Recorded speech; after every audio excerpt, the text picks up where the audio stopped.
أعوذ بالله من الشيطان الرجيم. بسم الله الرحمن الرحيم. فبما رحمة من الله لنت لهم ولو كنت فظا غليظ القلب لانفضوا من حولك فاعف عنهم واستغفر لهم وشاورهم في الأمر فإذا عزمت فتوكل على الله إن الله يحب المتوكلين. إن ينصركم الله فلا غالب لكم وإن يخذلكم فمن ذا الذي ينصركم من بعده وعلى الله فليتوكل المؤمنون. فبما رحمة پس د رحمت من الله د طرف د الله پاکنا لنت لهم چې ته نرم زړه شوې د دیو د پاره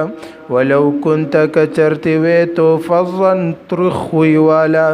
غلیظ القلب سخت زړه والا لنفضوا نخامخ خوار بشویو من حولک خواستانا چکچا پیرستانا فاعف عنهم فسدیو لر معافی وکړه واستغفر لهم او دیو تبخن وکړه وشاورهم او دیو سره مشوره کوا فی الامر پکار کې فاذا عزمت بیا کله چې قصد وکړي فتوکل علی الله نو توکل کوا اعتماد کوا علی الله په الله پاک باندې ان الله بشک الله پاک يحب المتوكلين محبت د توکل کونکو سرا ينصركم الله کچرت مدد وکستاسو الله پاک فلا غالب لكم نبوي سوک پتا سو باندې غالب و يخذلكم او کچرت استاسو مدد ونکړي فمن ذا الذي نپسوک ته داسې کس ينصركم چې مدد وکستاسو من بعده ورستو ده غنا وعلى الله او خاص په الله پاک باندې فليتوكل المؤمنون توکل پکار د مسلمانانو لرا. مخکې آیاتونو کې الله جل شانه د منافقینو د وی خبري جواب ورکړو. منافقینو دا خبره کوله کچرتی مونږ د کور نه وته او په کور کې ناس وې نو مونږ بدلته چې د نو قتل شوي نه به قتل شوي او نه به چا وجلیو نو الله جل شانه وته او فرمایل چې د کم انسان د پاره په کم ځای کې مرګ مقرر شوی وي خوا کده په خپل بستر کې ولې نه پروت نو دته به دا مرګ راځي. دی آیاتونو کې الله جل شانه د ټولو نه اوله خبره ده چې د نبی علیه الصلاۃ والسلام نرم خوې طرف ته اشاره کوي. دویمه خبره په دې نننی سبق کې الله جل شانه د پیغمبر علیه الصلاۃ والسلام خیسته اخلاق بیانوي او په دې کې الله جل شانه فرمایي چې اے صحابه کرام او اے مسلمانانو تاسو ګورئ د الله رب العزت په تاسو باندې څومره رحمت ده چې تاسو ته دسی یو هستی درکړی ده دسی یو پیغمبر درکړی ده دسی یو خپل محبوب درکړی ده چې هغه نرم زړه والا ده زړه بالکل نرم ده او کچرته دا پیغمبر د خوې تریخ وې یار د زړه چې وې هغه سخت وې نو تاسو بچرته هم د خواته چې وې هغه نه وې کېناستلې بیا چون کې مخ کې په اوحد کې د مسلمانانو نه غلطي شوی و نو الله جل شانه دی خبرې طرف ته اشاره کوي چې د مسلمانانو په غلطۍ په وجبه د نبی علیه الصلاۃ والسلام زړه ته تکلیف رسیدلې نبی علیه الصلاۃ والسلام زړه ته درد رسیدلې نو الله جل شانه وت حکم کوي فاعف عنهم دیو لره معاف کا واستغفر لهم او د دیو د بار بخنه وغواړه. او د ټولو نه غټه خبره ده چې نبی علیه الصلاۃ والسلام په ځل کې دارانش چې ما د دې مسلمانانو سره مشوره کړې و د دې وجې نه چې موږ ته شکست میلاو شو عارضی شکست راغی شهیدان راغلل زخمیان شو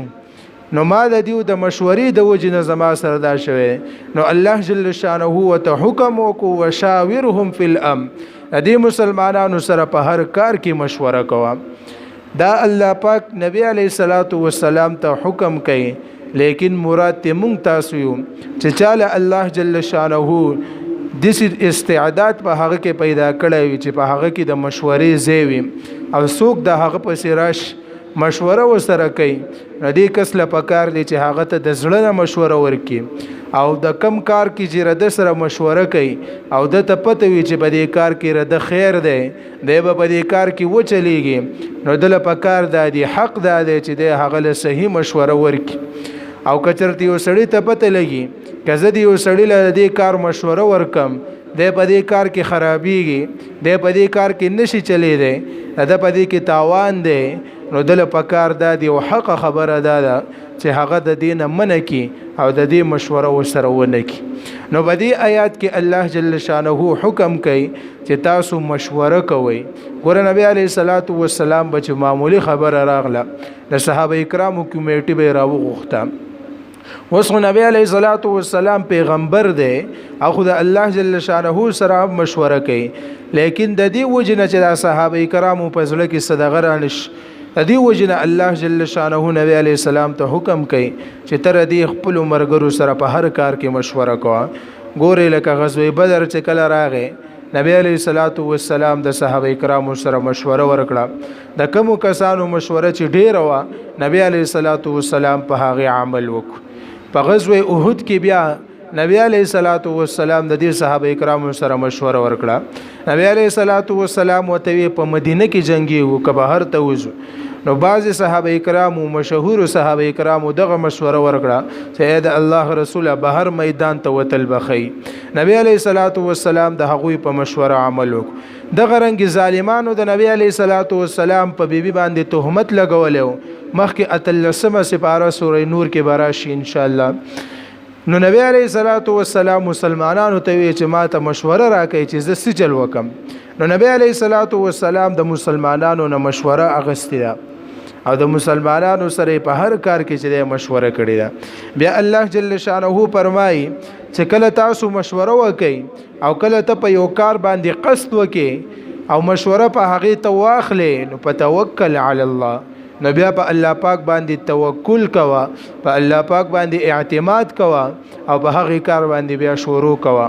ځکه ان الله يحب المتوکلین الله رب العزت چې دا په الله رب العزت چې څوک توکل کوي د توکل کوونکو سره الله جل شانه محبت کوي بیا الله جل شانه فرمایي ان ينصركم الله فلا غالب لكم ک الله پاک ستاسو مدد وکي ستاسو سره مدد د الله جل شانه شامل حال شي نو فلا غالب لكم دسی یو طاقت په مخ د زمکه نشته چې هغه د الله جل شانه د مدد په مقابله کې راشي او د الله جل شانه مدد ختم کی لیکن که الله جل شانه تاسو سره مدد ونه کی تاسو مغلوب کی دشمن د باندې غالب کی نو دغه څوک نشته چې هغه راشي او بیا تاسو مدد وکړي د هغه نورستو دغه وجنا وعلى الله فليتوكل المؤمنون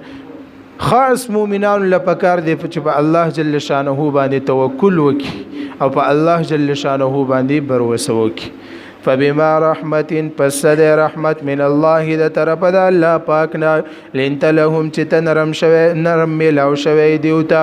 ولو كنت او کچرتی وی تو فظا ترخیا غلیظ القلب سخز روالا لنفضوا من حولك ندی بخوار شوی استاد خوا وشانا فاعف عنهم پس دیوتا معافی کوا واستغفر لهم د دیو د پاره بخنه غواړه وشاورهم او د دیو سره مشوره کوا فی الامر پکار کې فاذا عزمت پس کله چې تقصد وکړې فتوکل علی الله نو پکار دا چې توکل وکې په الله باندې ان الله بشک الله پاک يحب المتوکلین محبت کوي د توکل کوونکو سره ينصركم الله کچرت مدد وکي الله پاک تاسو فلا غالب لكم نو نبوي سوک پتا سو باندې غالب و ان يخذلكم او کچرت تاسو مدد ونکړي فمن ذل الذي نو سوک دے داسی کس ینصرکم چی مدد وکستاسو من بعده رستو ددنا وعلى الله او خاص پا اللہ بانے فلیتوکل المؤمنون توکل پکار دے مسلمانانو لرا